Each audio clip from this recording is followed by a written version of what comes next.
इस ऊर्जा से भरे और बेहद शानदार विश्लेषण में सभी का स्वागत है। 40 से अधिक देशों की राजधानियों को याद करना सुनकर ही थोड़ा उबाऊ और लंबा काम लगता है ना? लेकिन आज हम जिस स्रोत सामग्री को समझने वाले हैं वो एक प्रतियोगी परीक्षा की तैयारी का एक रैपिड फायर सेशन है। और ये सेशन इस मुश्किल काम को एक ऐसे मानसिक खेल में बदल देता है जिसे भूलना नामुमकिन है। तो चलिए देखते हैं कि कैसे अजीबोगरीब और शानदार मेमोरी हैक्स का इस्तेमाल करके इस चुनौती को पार किया जा सकता है। बिना किसी देरी के सीधे इसमें गोता लगाते हैं।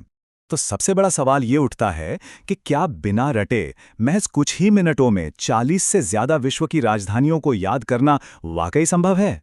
बिल्कुल। पारंपरिक रटने के तरीकों को तो भूल ही जाइए। आज के स्रोत सामग्री से पता चलता है कि बेहद स्पष्ट, जीवंत और अक्सर हंसाने वाली मानसिक छवियों का उपयोग करके इन भौगोलिक तथ्यों को हमेशा के लिए दिमाग में लॉक किया जा सकता है। ये तरीका सीधा है, फास्ट है और सबसे बड़ी बात ये असल में काम करता है।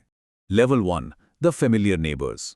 इस बढ़ती हुई चुनौती की शुरुआत हमारे अपने परिचित पड़ोसियों से होती है। यह एक मजबूत नींव तैयार करने का बहुत ही बेहतरीन तरीका है। एक लय बनाने के लिए शुरुआत में इन आवश्यक राजधानियों के नाम बहुत तेजी से लिए जाते हैं। भारत की नई दिल्ली, बांग्लादेश की ढाका, नेपाल की काठमांडू और पाकिस्तान की इस्लामाबाद। इनमें तो कोई दिमागी कसरत नहीं लगती। लेकिन यहाँ एक छोटा सा पर बहुत महत्वपूर्ण भौगोलिक अपडेट है जिस पर ध्यान देना जरूरी है। श्रीलंका की राजधानी अब कोलंबो नहीं रही, बल्कि बदलकर श्री जयवर्धनेपुरा कोटे हो गई है। प्रतियोगी परीक्षाओं के नजरिए से ऐसी छोटी छोटी डिटेल्स ही अक्सर गेम चेंजर साबित होती हैं। आगे बढ़ते हैं लेवल 2 की तरफ, फैमिली, फूड एंड होम। यहां से हमारी असली मेमोरी ट्रिक्स की शुरुआत होती है। अब ये ट्रिक देखिए, बहुत ही कमाल की है। बहरीन की राजधानी मनामा को याद रखने के लिए एक घरेलू विवाद की कल्पना करते हैं। एक बेटा अपनी बहन से शिकायत कर रहा है कि बहरी हो रही है माँ, माने ना। यहाँ बहरी शब्द से बहरीन और माने ना से मनामा को जोड़ा गया है ना? कितना आसान। ये ध्वनि पर आधारित ट्रिक इतनी मजेदार है कि बहरीन और मनामा के बीच दिमाग में तुरंत एक मजबूत लिंक बन जाता है। और ये अगली ट्रिक तो इस बात को और भी शानदार तरीके से दर्शाती है।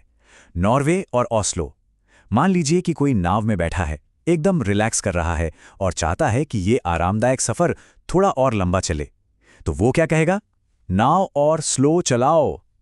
नाव से बना नॉर्वे और स्लो से बन गया ओस्लो। ये मानसिक चित्र नॉर्वे और ओस्लो को आपस में इस तरह जोड़ता है कि इसे चाहकर भी भूलना मुश्किल हो जाता है। खाने के शौकीन लोगों के लिए ये ट्रिक एकदम सटीक है। ये एक सार्वभौमिक मानवीय अनुभव का इस्तेमाल करती है। जब कोई बहुत भूखा होता है, जब कोई हंग्री होता है, तो उसे किसी भी खाने में एकदम बड़ा टेस्ट आता है। बड़ा टेस्ट ध्वनि के रूप में बुडापेस्ट से बिल्कुल मेल खाता है। तो हंग्री, बड़ा टेस्ट, बुडापेस्ट। ये तकनीक हमारी भावनाओं और शारीरिक अनुभवों का खूबसूरती से उपयोग कर रही है। अब आते हैं थोड़े ड्रामा पर। सास और बहू के बीच घर के काम को लेकर एक जबरदस्त बहस चल रही है। बहू कहती है काम कर लो, तो सास पलट कर जवाब देती है मेरा नाम मत ले, मेरे जोड़ों में पेन हो जावे है। नाम मत ले यानी नोम, और पेन से जुड़कर बनता है नोमतेन, और उस बहू के काम से बनता है कंबोडिया।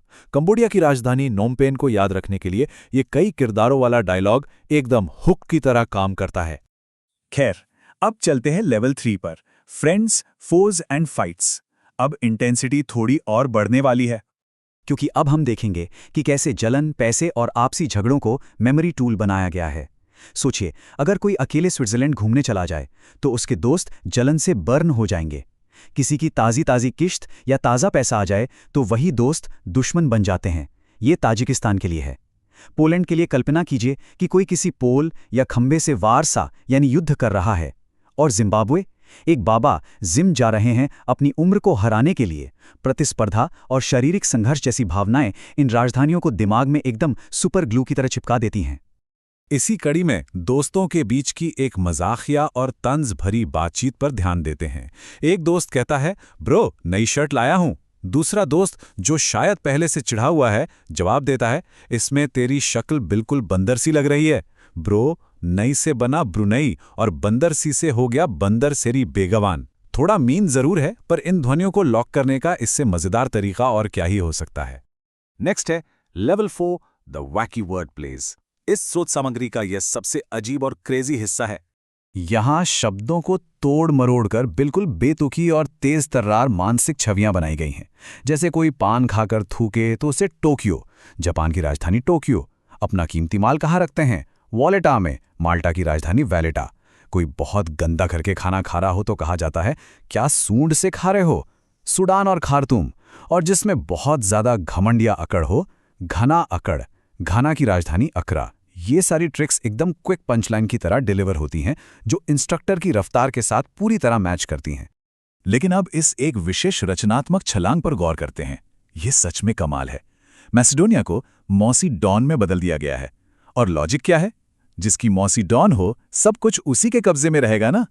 यहां कब्जे शब्द बिल्कुल सटीक रूप से मैसेडोनिया की राजधानी स्कोपजे के साथ बैठता है। स्कोपजे, कब्जे, एकदम ब्रिलियंट। और अब शरीर से जुड़ी एक ट्रिक देखते हैं। कल्पना करते हैं कि जिम में भारी वजन उठाया जा रहा है, तो स्पेन यानी जो पेन या दर्द है वो कहाँ होता है? स्पाइन यानी रीढ़ की हड्डी में। इस रीढ़ शब्द से सीधे मैड्रिड बन जाता है। स्पेन और मैड्रिड सुनने में अजीब लग सकता है, पर याद रखने के लिए ये एक बहुत ही तार्किक और प्रभावी रास्ता है। तो फाइनली अब आते हैं लेवल 5 पर, रैपिड फायर रिवीजन। क्योंकि अब इन सारी ट्रिक्स को हमेशा के लिए दिमाग में सीमेंट करने का वक्त आ गया है। चलिए स्रोत सामग्री की उसी हाई ऑक्टेन कॉलबैक तकनीक को आजमाते हैं और एकदम स्पीड में रिवाइज करते हैं। जापान, पानथुका, टोक्यो। नॉर्वे, नाव और स्लो। हंगरी, भूखे को बड़ा टेस्ट, बुडापेस्ट। ब्रुनेई, ब्रो नई शर्ट लाया, शक्ल बंदर जैसी। माल्टा, माल रखा वॉलेट में, वैलेटा। युगांडा, पापा की सजा से बच्चा कांपने लगा, कंपाला। इस गति से इन जोड़ियों को दोहराने पर यह साबित हो जाता है कि ये जो ऊपर से अजीब और बेतरतीब प्रणाली दिखती है, वो वास्तव में तुरंत और बिना किसी गलती के चीजें याद करवा देती है। तो इस हाई एनर्जी सेशन के अंत में हम स्रोत प्रशिक्षक के उसी आखिरी होमवर्क सवाल को ले लेते हैं। अल्जीरिया की राजधानी क्या है? एक हिंट लें, इसका जवाब इसके नाम में ही छिपा है। जी हां, अल्जियर्स। इन अजीबोगरीब ट्रिक्स ने यह साबित कर दिया है कि रटने के बजाय रचनात्मकता से चीजें आसानी से याद की जा सकती हैं। लेकिन आखिर में सोचने वाली बात यह है, क्या इसी तरह की आउट ऑफ द बॉक्स सोच और क्रेजी एसोसिएशंस का इस्तेमाल करके इतिहास या विज्ञान के सबसे जटिल विषयों को भी हमेशा के लिए दिमाग में लॉक किया जा सकता है? विचार जरूर कीजिएगा।